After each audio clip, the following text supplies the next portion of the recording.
y Tecnología. Tercer grado. Tropismos. Buen día, bienvenidos a tu programa Aprendamos en Casa, donde estudiaremos la ciencia de nuestro interior y entorno. Este día hablaremos sobre un tema muy interesante. Se trata de los tropismos.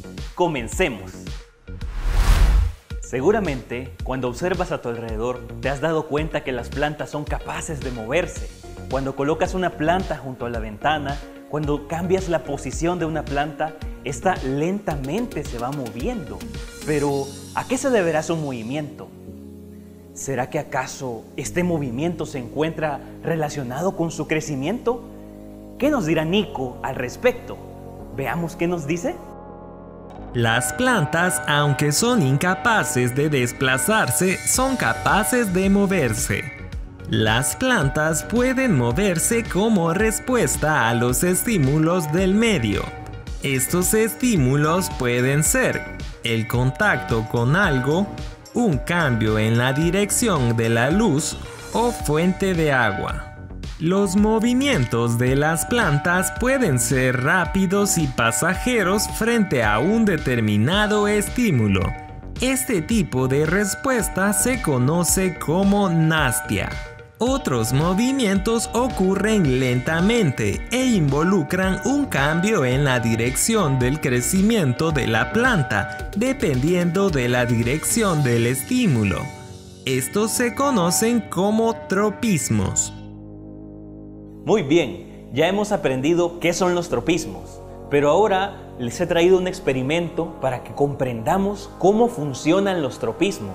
Para ello, el experimento consiste en plantas que han sido cultivadas a plena luz del día.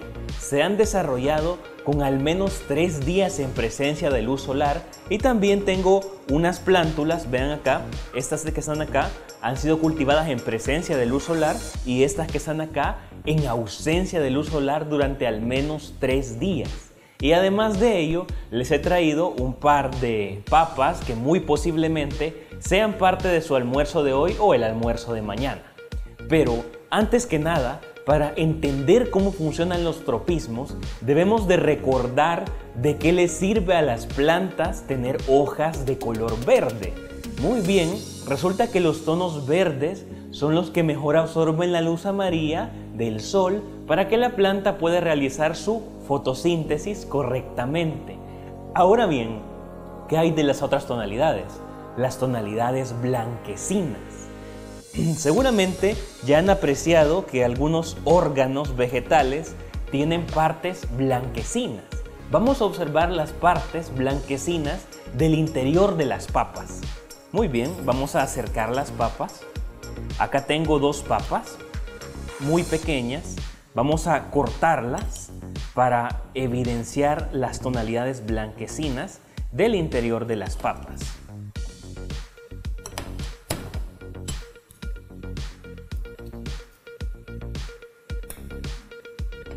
Muy bien, acá tenemos las tonalidades blanquecinas del interior de las papas. Al apreciar esas tonalidades nos recuerda también al color de las yucas. Pero, ¿qué tendrán estas tonalidades blancas? Para averiguarlo, vamos a agregarle un poco de lugol. Este lugol, una forma comercial de él es el yodo o tintura de yodo que se utiliza para las heridas. Vamos a agregar esta sustancia de color rojizo en la superficie de las papas. Vamos a ir viendo levemente un cambio de tonalidad en la superficie blanquecina de las papas.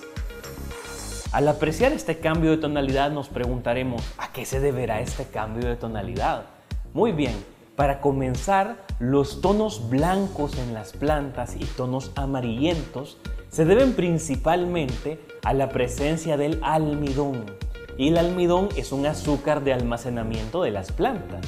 El almidón se encuentra presente en el pan, se encuentra presente en la tortilla y se encuentra presente en órganos que funcionan para el almacenamiento de sustancias a largo plazo en las plantas, como pueden ser las papas, ¿no? el tubérculo de una papa es capaz de alojar una gran cantidad de almidón y se puede evidenciar con una tonalidad negra al entrar en contacto con el yodo, ya que el yodo es capaz de formar un complejo con el almidón que absorbe mucho la luz y se observa de una tonalidad oscura, casi negra. Muy bien, el almidón, ¿qué más nos podrá indicar? Vamos a apreciar las plantas que han estado en ausencia de luz. Voy a retirar acá las papas y voy a acercar las plantas que han estado en ausencia de luz y las plantas que han estado en presencia de luz, y posteriormente vamos a evidenciar plantas que ya son con mayor edad y han estado en presencia de luz. Al apreciar las plantas que han estado en ausencia de luz, ahí han nacido en ausencia de luz. Estoy hablando de esos dos frijoles que estamos viendo acá. Esos dos frijoles tienen una tonalidad muy blanquecina en sus tallos. Esa tonalidad blanquecina posteriormente también se va a evidenciar en sus hojas blanquecinas. ¿Pero qué ocurrirá con las hojas blanquecinas? ¿Por qué serán blanquecinas y por qué no serán verdes? Pues estas plantas se han desarrollado en ausencia de luz solar. Eso quiere decir que no necesitan tener clorofila, sino más bien les preocupa en qué momento vamos a salir de esta oscuridad para poder llegar a la luz solar y alimentarnos. Entonces ellas se preocupan en elongar su tallo y elongar sus raíces y mantenerlos llenos de almidón. Estas plantas que tienen esos tallos elongados y han vivido en oscuridad se llaman plantas etioladas y tienen un conjunto de almidón que ha sido almacenado en unos organelos llamados amiloplastos. Muy bien, almacenan almidón en amiloplastos. Pero ¿qué hay de las plantas que han crecido en presencia de luz solar? Estamos hablando de estos frijoles que están acá. Para empezar, estos frijoles, aunque tengan la misma edad que sus compañeros que han desarrollado sus raíces en ausencia de luz, ellos pues son de mucho menor tamaño, tienen tallos pequeños, tienen una raíz muy pequeña apenas en nacimiento, pues ellos en presencia de luz, ellos no necesitan crecer rápidamente. Necesitan que su tallo se desarrolle lentamente y aparte de eso tienen menor disponibilidad de agua, ya que el sol evapora parte del agua de la cual ellos disponen. Entonces estas son plantas en desarrollo normal en presencia de luz solar, y en ausencia de luz solar se desarrollan más rápido las raíces y los tallos. Por eso generalmente cuando hablamos de hacer germinar una planta, una semilla, lo hacemos en ausencia de luz solar. Veamos otras plantas de mayor edad. Retiramos esto y dejamos unos tréboles que se han desarrollado en un periodo más largo de tiempo en presencia de luz solar. Acá se evidencia que estos tréboles tienen unas hojas muy verdes. Esas hojas verdes evidencian que ellos están aprovechando toda la luz de la cual disponen y pues se desarrollan en dirección a esa luz. Y ahora hablaremos de esos cambios en la dirección del crecimiento de las plantas. ¿Qué factores ambientales podrán hacer que esos cambios ocurran rápidamente? Eso lo veremos a continuación en ¿Qué tropismos podemos identificar? Muy bien, ya hemos hablado de cómo funcionan los tropismos, pero ¿qué tal si evidenciamos algunos de los tropismos que podemos apreciar en la naturaleza? Simplemente con el hecho de observar una plántula desarrollándose, ya podemos evidenciar algunas características de los tropismos y podemos también identificar algunos tropismos que se aprecian a simple vista. Para ello, les he traído otra plántula de frijol. Esta plántula de frijol entra en contacto con una superficie. En este caso, entra en contacto con el plástico. Ella evidentemente no se desarrolló en esa superficie, sino más bien se desarrolló en un sustrato más sólido, en el suelo.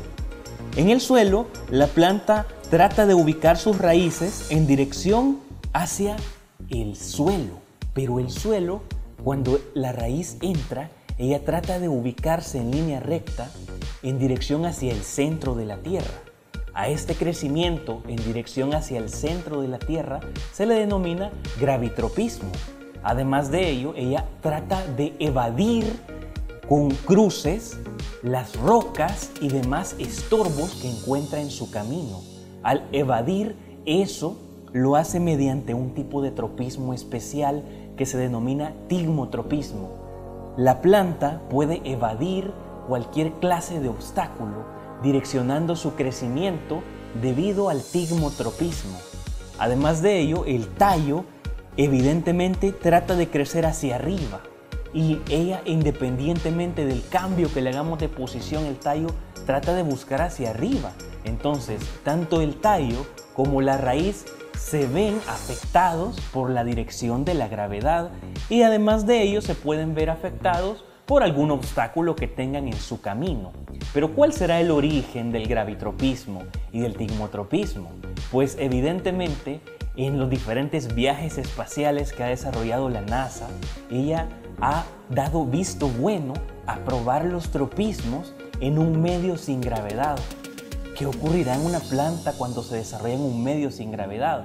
Vamos a primero entender en qué consiste el gravitropismo y luego vamos a evidenciar otros tipos de tropismo.